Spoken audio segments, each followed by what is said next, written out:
ചൈനയെക്കുറിച്ച് പറയുകയാണെങ്കിൽ deep seek എന്ന കമ്പനിയുടെ അതിൻ്റെ ബാക്കെൻഡിൽ വർക്ക് ചെയ്യുന്ന 20ഓളം പേരോ എത്രയാണ്, അത്ര തന്നെ 200ഓളം പേരേ ഉള്ളൂ. പക്ഷേ നമ്മൾ ഈ പിന്നെ എൻവിഡിയ ആവട്ടെ അല്ലെങ്കിൽ ഇങ്ങനെയുള്ള GPU കമ്പനികളാവട്ടെ, ഇനി അമേരിക്കയിലുള്ള തന്നെ ഓപ്പൺ എയുടെ കമ്പനികളൊക്കെ ആണെങ്കിലും അതിൽ ഹ്യൂജ് ഇൻവെസ്റ്റ്മെൻറ്റ് അതിനുവേണ്ടി ഗവൺമെൻറ് ട്രംപിൻ്റെ നേതൃത്വത്തിൽ നടന്നുകൊണ്ടിരിക്കുന്ന അല്ലെങ്കിൽ എലോൺ മസ്കിൻ്റെ നേതൃത്വത്തിൽ നടന്നുകൊണ്ടിരിക്കുന്ന ഓരോ കാര്യങ്ങൾ ഇങ്ങനെയുള്ള എല്ലാ കമ്പനികൾക്കും വേണ്ടി, അതുപോലെ അവിടെ അതിനുള്ള ചെലവ്, പിന്നെ അവരുപയോഗിക്കുന്നത് ഇത്രയും വലിയ ഹാർഡ്വെയർ ഫെസിലിറ്റികൾ, ഇതൊക്കെ ഇവിടെ ഉണ്ടാകുമ്പോൾ ഇത്രയൊന്നും വേണ്ട, ഇത് ഇങ്ങനെ ഒരു ചെറിയ സംവിധാനത്തിലൂടെ കിട്ടാവുന്നതേ ഉള്ളൂ എന്നുള്ളൊരു അടിയാണല്ലോ ഇത് സത്യം പറയുകയാണെങ്കിൽ. ഈ ചൈന എന്ന് പറയുന്നത് നമുക്കൊക്കെ അറിയാം, നമ്മൾ ചൈനീസ് പ്രൊഡക്റ്റുകളിൽ നിന്ന് പലപ്പോഴും ഈ ഡ്യൂപ്ലിക്കേറ്റ് പ്രൊഡക്റ്റുകളെ പറ്റി അല്ലെങ്കിൽ കളിയാക്കി പറയാറുണ്ട്. അപ്പോൾ ഇങ്ങനെ ഇതിപ്പോൾ ആർട്ടിഫിഷ്യൽ ഇൻ്റലിജൻസ് മേഖലയിൽ അമേരിക്ക ഇങ്ങനെ അവരുടെ ഒരു കൺട്രോൾഡ് സ്പേസിൽ നിന്നുകൊണ്ട് ലോകത്ത് കുത്തകവൽക്കരിക്കാൻ ശ്രമിക്കുന്നു. ഈ GPUയുടെ കയറ്റുമതി ചൈനയിലേക്ക് നിരോധിച്ചിരിക്കുന്നു. അപ്പോൾ നിങ്ങളൊന്നും ആവശ്യമില്ല, ഈ ചെറിയ സംവിധാനം കൊണ്ട് കിട്ടാവുന്നതേ ഇതുള്ളൂ എന്ന് പറയുമ്പോൾ ചൈനയുടെ ഈ ഒരു എഫിഷ്യൻസി അത് നമ്മൾ പ്രത്യേകം ചർച്ച ചെയ്യേണ്ടതല്ലേ? ചൈനയുടെ എഫിഷ്യൻസി എന്ന് പറയുമ്പോൾ അതിനകത്ത് 2 കാര്യങ്ങളുണ്ട്. നമ്മൾ എന്താ പറയുക, റിസർച്ച് ആൻഡ് ഡെവലപ്മെൻറ്റും പ്രൊഡക്ഷനും, ഇതിനെ രണ്ടായിട്ട് തന്നെ നമ്മൾ കാണണം. അതുകൊണ്ടാണ് ഇപ്പോൾ ഈ ഓപ്പൺ AI അല്ലെങ്കിൽ ഓപ്പൺ AIയുടെ തുടർച്ചയായിട്ട് വന്ന ആർട്ടിഫിഷ്യൽ ഇൻ്റലിജൻസ് എന്ന് പറയുന്ന അതിൻ്റെ ഡെവലപ്മെൻ്റ് എന്ന് പറയുന്ന പ്രോസസ്സ് അവിടെ നടക്കുന്നുണ്ട്. 2015 മുതൽ തുടങ്ങിയൊരു പ്രോസസ്സാണ്. ആ പ്രോസസ്സിൻ്റെ തുടർച്ചയിലാണ് അവർ 2022 ആർട്ടിഫിഷ്യൽ ഇൻ്റലിജൻസ് ആയിട്ട് ChatGPT അവർ ലോഞ്ച് ചെയ്യുന്നത്. അപ്പോൾ റിസർച്ച് ആൻഡ് ഡെവലപ്മെൻറ്റ് എന്ന് പറയുന്നത് വേറൊരു ഏരിയയാണ്.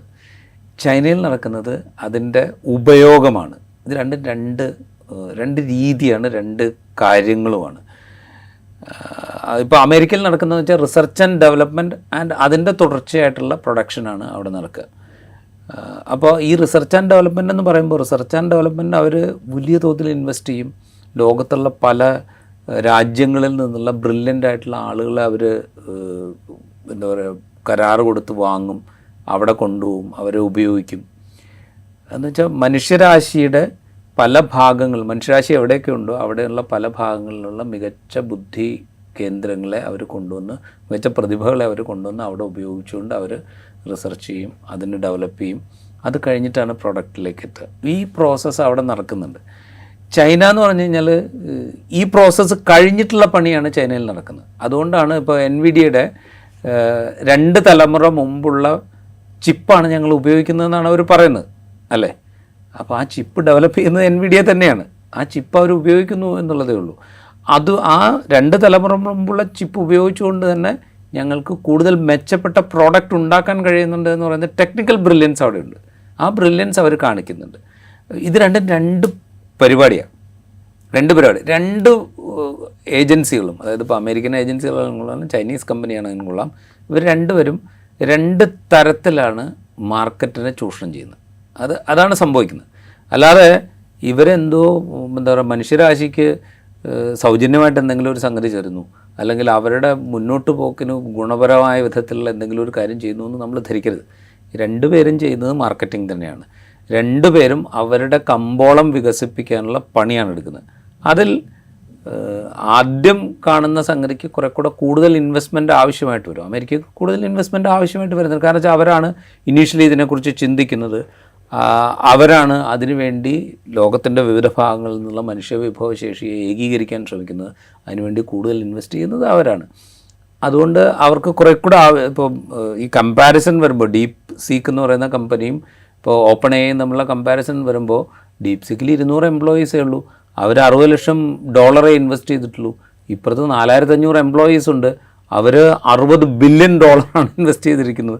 ഈ കമ്പാരിസൺ അവിടെയുണ്ട്. ഈ കമ്പാരിസൺ ചെയ്യുമ്പോഴും ഈ 2015 മുതൽ തുടങ്ങി നടക്കുന്ന ഒരു റിസർച്ച് ആൻഡ് ഡെവലപ്മെൻറ്റിനെ കുറിച്ച് നമ്മൾ ചിന്തിക്കുന്നേയില്ല. നമ്മളിപ്പുറത്ത് എൻവിഡിയ ഡെവലപ്പ് ചെയ്ത അല്ലെങ്കിൽ അവർ പ്രൊഡ്യൂസ് ചെയ്ത ചിപ്പ് ഉപയോഗിച്ചുകൊണ്ട് 2 വർഷം കൊണ്ട് ഞങ്ങൾ ബെറ്റർ പ്രൊഡക്റ്റ് ഉണ്ടാക്കി എന്ന് പറയുന്ന ഡീപ് സീക്ക് എന്ന് പറയുന്ന കമ്പനിയെക്കുറിച്ച് മാത്രമേ സംസാരിക്കുന്നുള്ളൂ. ഈ പ്രശ്നം അവിടെയുണ്ട്. ഇതുണ്ടായിരിക്കെ തന്നെ ഈ 2 കൂട്ടരുടെയും ലക്ഷ്യം കമ്പോളവും അവരുടെ ലാഭവും മാത്രമാണ് എന്നുള്ളത് നമ്മൾ മനസ്സിലാക്കണം.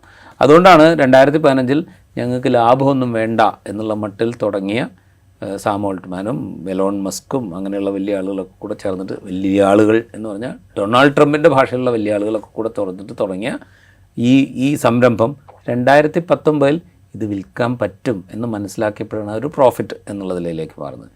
ഇപ്പോൾ ഡീപ്സീക്ക് ചെയ്യുന്നത് എന്താ, ഇവരെ ബീറ്റ് ചെയ്യാൻ പാകത്തിനുള്ള ഒരു പ്രോഡക്റ്റ് ഞങ്ങളുടെ കയ്യിലുണ്ട്. അതായത് ചാറ്റ് GPT ആണെങ്കിലും ജെമിനി ആണെങ്കിലും മൈക്രോസോഫ്റ്റിൻ്റെ ഓൺ പ്രോഡക്റ്റ് കോപ്പൈലറ്റ് എന്ന് പറഞ്ഞോ അതിന്, അല്ലെങ്കിൽ 365 ഇതിനൊക്കെ ബീറ്റ് ചെയ്യാൻ പറ്റുന്ന ഒരു പ്രോഡക്റ്റ് ഞങ്ങളുടെ കയ്യിലുണ്ട്. അപ്പോൾ ഞങ്ങൾക്ക് മാർക്കറ്റ് പിടിക്കണമെങ്കിൽ എന്ത് ചെയ്യണം, ഞങ്ങൾ തുടക്കത്തിൽ ഇത് ഫ്രീ ആണ് എന്ന് പറഞ്ഞ് ഞങ്ങൾ രംഗത്തിറങ്ങണം. അതാണ് അവർ ചെയ്യുന്നത്.